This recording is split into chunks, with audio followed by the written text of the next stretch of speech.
What's up, Sports Wars? It's Jeremy coming to you with another video, and today we're going to do another reaction to a bad take from First Take, because this is what they do. They intentionally disagree with each other, and it is cringe at best, but it's a lot of fun to roast these guys and to point out the ridiculous statements that they make. Now, you look at the title of this video, and it says, Stephen A. and Max disagree on Tom Brady's GOAT status if he wins the Super Bowl. He doesn't need to win the Super Bowl. He doesn't need to win the Super Bowl. The fact that this is even a discussion is ridiculous, but this is why ESPN has no credibility. But let's listen in, and I went past the first minute because they're just bullshitting about nonsensical stuff, but let's listen to their takes, and then I will have mine. Tom Brady, I think if he pulls this off, guys, at age 43, will be his 7th Super Bowl championship, considering all that it takes to win in the sport of football. I definitely believe that he would be, this side of Bill Russell, the greatest champion in team sports history. I don't think that there's any way to take that away from him. Now, obviously, when I think about champions, I think about Michael Jordan. But I also think about the sport of basketball and how one player, if you've got the right sidekick or two, how you have the power to deliver on both ends of the floor to propel your team to heights unseen.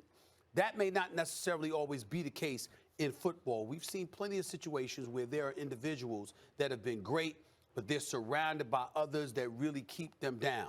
Then I think about Tom Brady, and it's not to take anything away from anybody else, because I agree with Ty Law and those boys in New England when they talked about the first championship, the last championship. You know, you won that because of the defense. You talk about Tom Brady coming into a culture, and there was some growing pains he had to endure in order to get to where he is.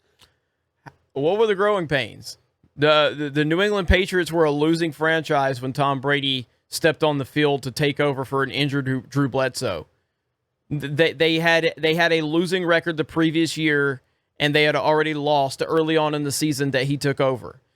Now, I understand that he wasn't the game changer that he is now when he first took over, but he was clearly the piece to that puzzle that completed it. He's the reason that the entire franchise changed. They continue to make these nonsensical excuses.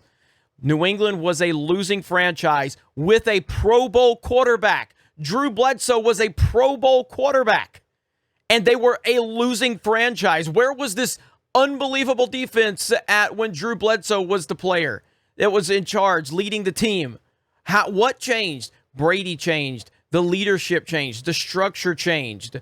The mentality changed. Everything changed when Brady came on. This growing pains thing makes no sense. What are you talking about, Stephen A? But it's not an accident that wherever he goes, success follows, and how he's able to galvanize the troops in such a way that we no longer talk about the Joe Montanas as the greatest in the world, okay? We talk about Tom Brady. And when I think about the great quarterbacks in NFL history, I think about Dan Marino, I think about John Elway, I think about a 4-time Super Bowl champion in Terry Bradshaw, a 3-time Super Bowl champion in Troy Aikman. I look at Joe Montana, Steve Young. Bradshaw and Aikman? Are you trying to bring Bradshaw and Aikman into this discussion with Brady? I mean, he has the individual statistics. He has the individual awards, and he has the team awards. He has the rings. He has the individual trophies. He has the individual records. Look up Troy Aikman's numbers. Ridiculous that they're even trying to continue this discussion. The disrespect towards Tom Brady continues. The media does not want to give him credit. You know why they don't want to give him credit? You know why? Because he's a Trump supporter. That's exactly why. The list goes on and on and on. Peyton Manning, of course, comes to mind. You just look at these guys, and then you see Tom Brady.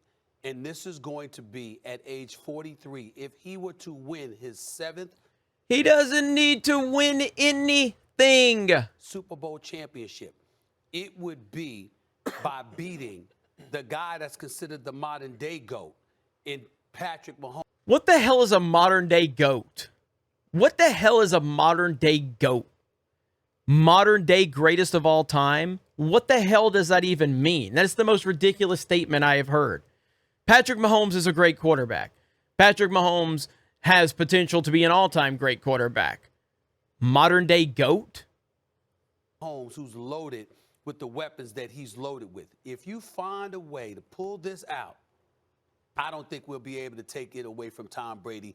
He'd be one of the top 2 greatest winners in the history of team sports. The greatest winner in the history of team sports, whether or not Tom Brady wins the Super Bowl, which would be an amazing accomplishment, is Michael Jordan.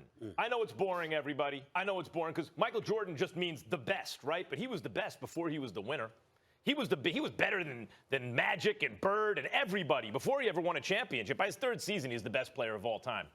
No, the Michael Jordan brand is the strongest in the world in sports by a factor of 1,000,000 or whatever it is because he was the ultimate winner.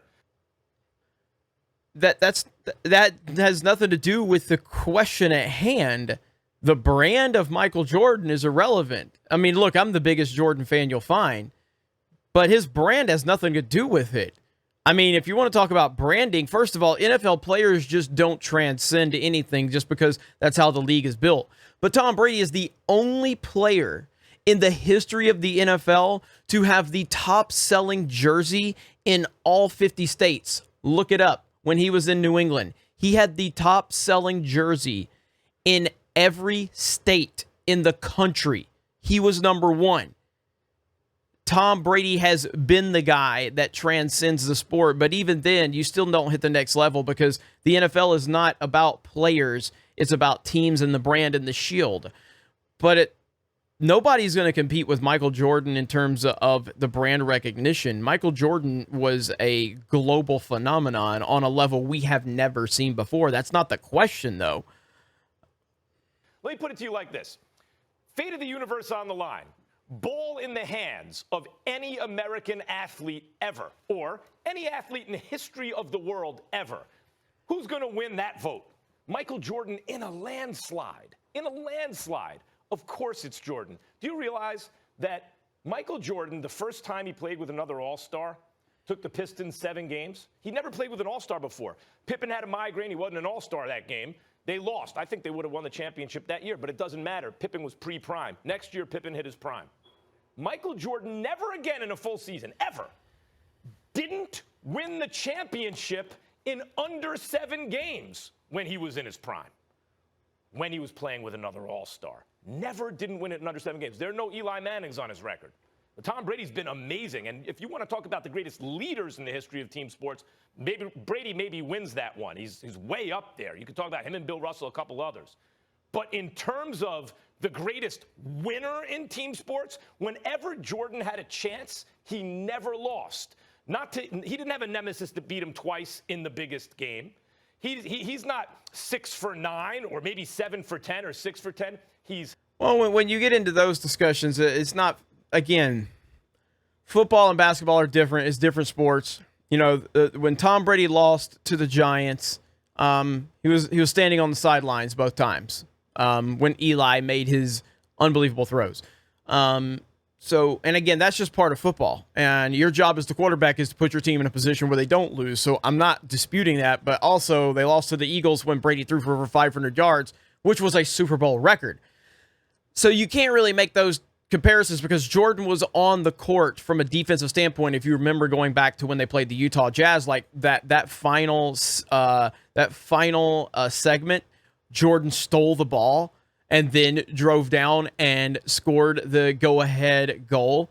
And again, I'm a Jordan guy. And I do think that Jordan is probably the greatest winner of all time. My problem is when they start getting into the quarterback discussion, bringing people like Troy Aikman and Terry Bradshaw into the discussion. What are you talking about? 6 for 6, 6-0 with 6 KOs. No one ever went the distance. That's why he has the biggest brand in sports in the history of the planet Earth. He's the biggest winner. Yeah, I know for the sake of argument, you guys had to pick 2 different dudes, but Max, you know this is not close, man. You know. Holy crap. Wow. He just blasted him. I love it.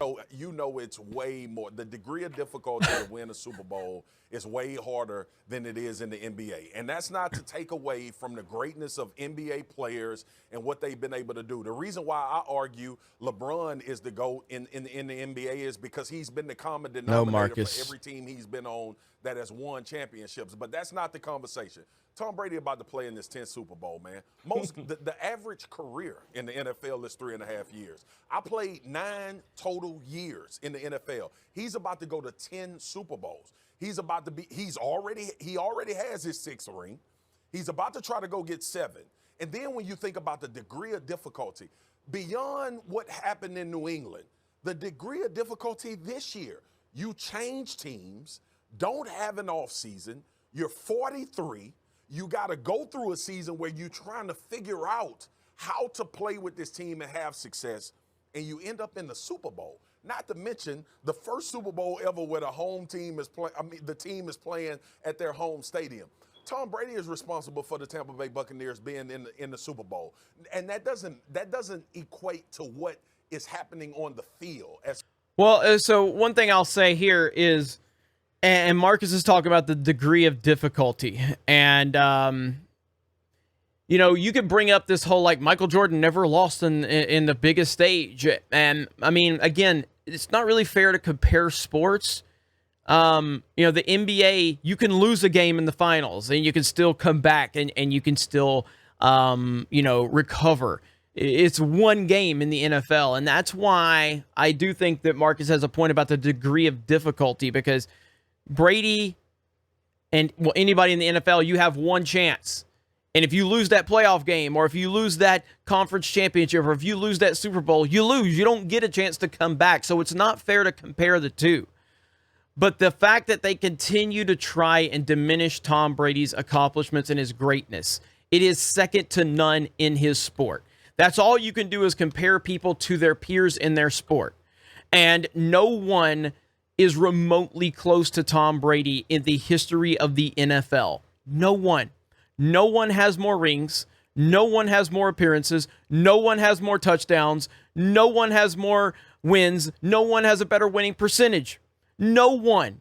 He has done it all from an individual level to a team level. Now, Michael Jordan, who I think is far and away the greatest basketball player of all time, and it's not even remotely close, you can look at things like, well, Bill Russell has more rings, or this person did that, or this person did that. So-and-so has more points, or LeBron's going to have better stats when it's all said and done. There's not that widespread gap in terms of the numbers that Brady has, at least right now. Now, Brady's currently still playing, so down the road, someone may pass him in terms of touchdown passes, maybe Patrick Mahomes or something like that. But as it stands right now, he's got the individual records, he's got the team records, he's got all the Super Bowl records. He's done it all. He's done it all. And they continue to diminish him.